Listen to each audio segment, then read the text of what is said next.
Assalamualaikum warahmatullahi wabarakatuh.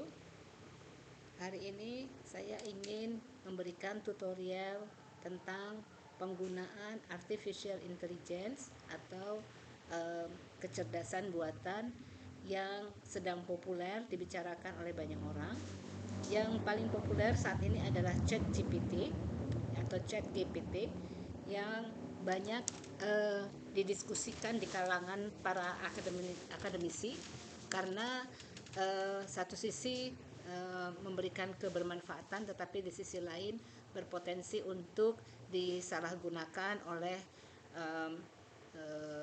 para pelajar, baik siswa maupun mahasiswa. Namun terlepas dari itu semua, saya ingin menunjukkan kecerdasan buatan yang bisa dilakukan dengan ChatGPT ini.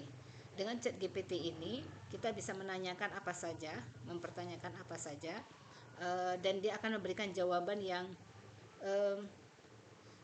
mendekati akurat, ya. Misalnya kita memasukkan pertanyaan di sini, ya, pada bagian kolom ini, ya. Kemudian ini namanya prompt, kita masukkan prompt, yaitu berupa request atau pertanyaan. Misalnya kita minta misalnya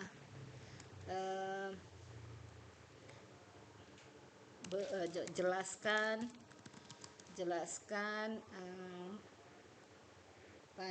tentang apa, ya, jelaskan tentang filsafat ilmu, umpamanya. Ini untuk contoh ini untuk tujuan akademik, ya. Maka maaf, ini terjadi error. Nah, kalau jika terjadi error seperti ini biasanya karena jaringan. Nah, kita bisa refresh ulang, ya. Jadi error itu bisa saja terjadi karena jaringan kita yang tidak terlalu kuat atau sedang banyaknya permintaan. Oke, kita ulangi lagi, ya. Bila itu terjadi, kita lakukan refresh dan kita buat lagi prompt baru. Jelaskan tentang filsafat ilmu, misalnya. Nah, dia akan memberikan jawaban yang cukup panjang, ya, dalam menjelaskan permintaan kita dan mendekati akurat.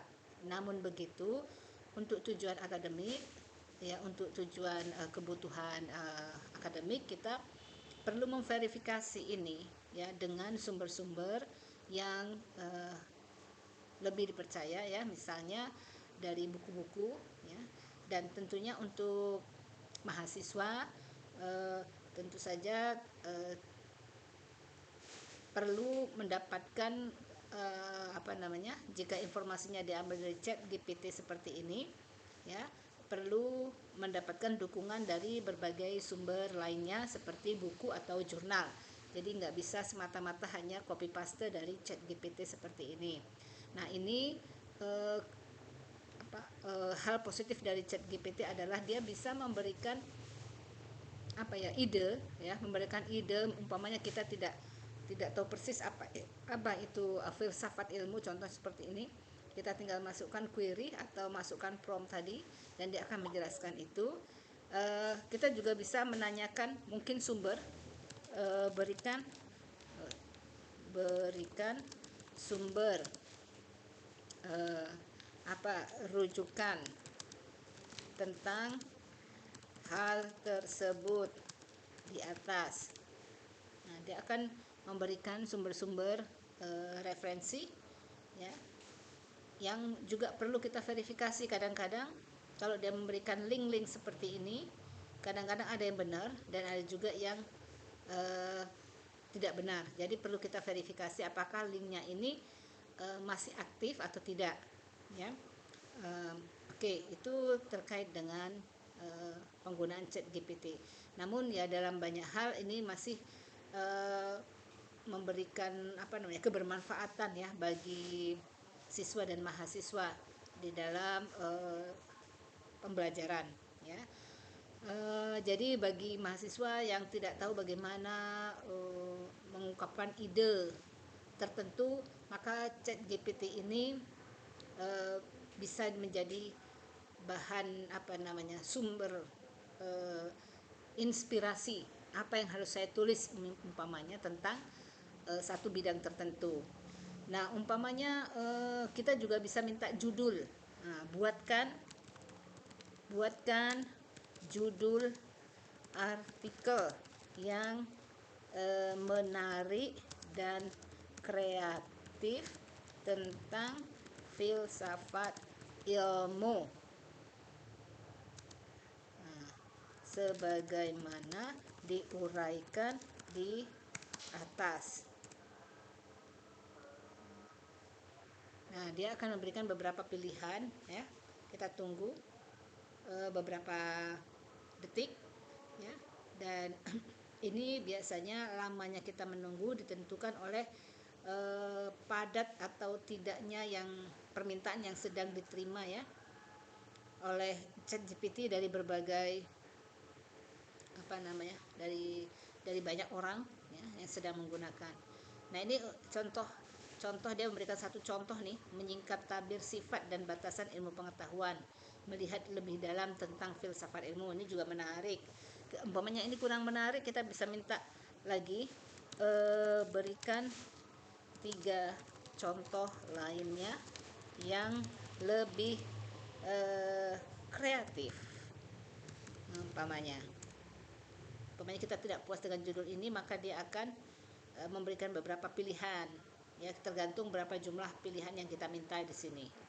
Nah, itulah kelebihan dari ChatGPT yang bisa kita gunakan untuk sebagai sumber inspirasi, ya, sumber inspirasi. Tapi ingat, kalau ini digunakan sebagai karya akademik, ya, untuk makalah, untuk menyelesaikan tugas-tugas perkuliahan, apalagi untuk publikasi ilmiah, maka perlu dipertimbangkan hal-hal etika yang terkait dengan plagiasi, ya. Anda perlu cek Turnitin dulu kalau Anda mau ambil copy paste dari ChatGPT ini untuk makalah Anda cek dulu Turnitinnya, ya.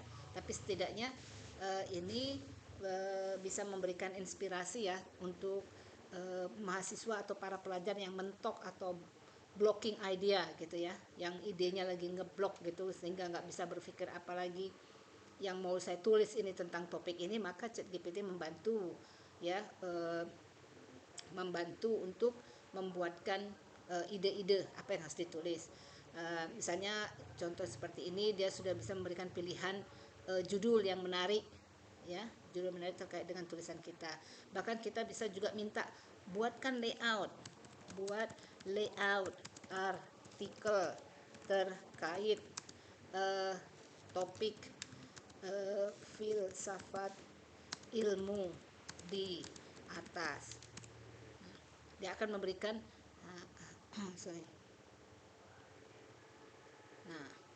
namun saya dapat memberikan beberapa tip dan ini dia baru memberikan tip. Jika kita tidak puas dengan seperti ini, mungkin kita bisa masukkan prompt yang lain. Buat template artikel filsafat ilmu sebagaimana diuraikan di atas. Jadi itu tergantung pada permintaan kita, ya, mungkin bahasa yang kita masukkan seperti apa, ya. Jadi dia akan menjawab sesuai dengan permintaan kita, karena dia juga ChatGPT ini bekerja berdasarkan pada model pengembangan bahasa, ya, dan dia berupaya untuk menjawab dengan menggunakan bahasa manusia, bukan bahasa mesin, walaupun sesungguhnya yang bekerja adalah robot, ya, adalah mesin.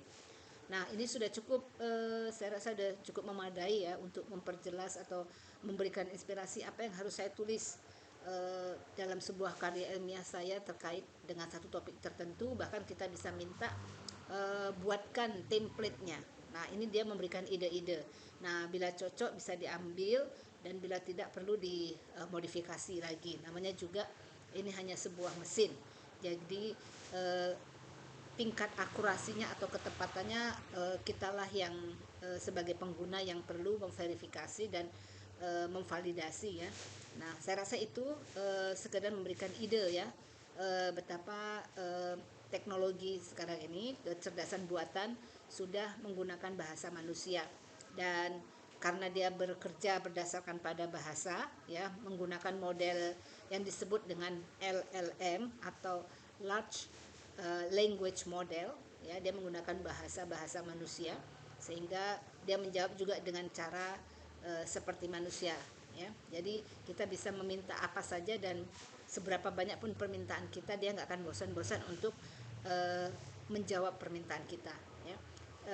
Boleh dicoba untuk kepentingan akademik, dan saya akan memberikan tutorial yang lain lagi terkait integrasi chat GPT atau integrasi kecerdasan buatan ke dalam aplikasi Microsoft Word yang tentunya akan terdengar sangat menjanjikan. Untuk chat GPT ini silakan Anda bereksplorasi untuk mencoba-coba sesuatu yang baru terkait pemanfaatan chat GPT yang lebih bagus lagi. Disilahkan, dan saya akhiri tutorial penggunaan chat GPT untuk tujuan akademik ini dengan salam wabillahi taufiq wal hidayah. Assalamualaikum warahmatullahi wabarakatuh.